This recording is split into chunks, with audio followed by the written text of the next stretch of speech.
Good evening, everyone, and welcome to another edition of Mic'd Up. UL Baseball has a big series this weekend against Texas State, the top team currently in the Sun Belt. So joining me now is Brennan Breaux, former center fielder for the Cajuns and also a current analyst for UL. Brennan, thank you so much for joining us. Thanks for having me. So Brennan, let's just start with UL and just how hot they've been lately. They've won 7 straight Sun Belt series. They currently sit in 3rd in the Sun Belt standings. What do you think has been the biggest key to the Cajun success this year? I think, especially as of late, I think getting off to a good start on the mound, having some really good starting pitching. They were a little bit inconsistent early in the year, and you saw that they kind of were up and down. The past month or so, they've really had consistent starting pitching, and they've been able to go deep in the games. And they've been making the plays behind them, and they've been swinging the bat really well. So I think that it all kind of ties into their success lately. Coach Deggs mentioned that for this team to have a shot at an at-large bid, they possibly need to be in the top 2 in the standings going into the tournament to have a real shot at being an at-large team. What do you think that they need to do in order to have a bid to be an at-large team in the NCAA tournament?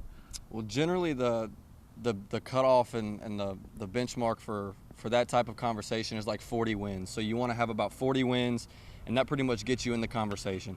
And so they're knocking on the door of that right now. Obviously, I think they pretty much have to win out to get to 40 in the regular season. If that's not the case, they need to go and really have a good showing in the tournament. And you know, if they do, they've got a good chance of getting in, I think. And if not, they have a chance to win it too. So. Those are both on the table, but they just need to take care of business. They need to really focus and bear down and continue to do the things that they've been doing the past month because it's helping them, and that's what's going to carry them through the season. Every game matters at this point, like it does every year, but even more so this year, it's going to come down to the last one.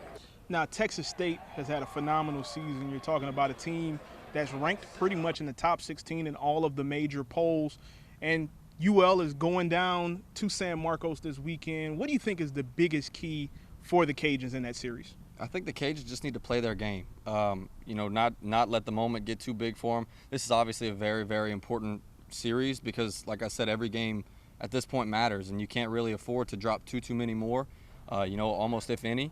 So if they can continue to focus on doing what they've been doing the past month and really having good outings on the mound, especially starting, and playing good defense and hitting behind them, I think they're going to be just fine. But they need to have a good start on the mound first and foremost, and they need to make the clutch hits when they can. Now, from watching this team so closely, if we had to give out awards, we still got a couple weeks, but if you had to give out awards, who would be the MVP of this team? And I think it's hard to not look at like a Carson Rockeford, who's played multiple positions throughout the year, has 0 errors on the year. He's top 5 in the Sun Belt in multiple categories. I think it's home runs, doubles, stolen bases with no errors while playing multiple positions. You know, the value that he brings to this team, I think it's unmatched. And if I had to give an MVP, I think it'd be his. That's Brennan Breaux, UL baseball analyst for ESPN+. Brennan, thank you so much for joining us. Thanks for having me, Seth.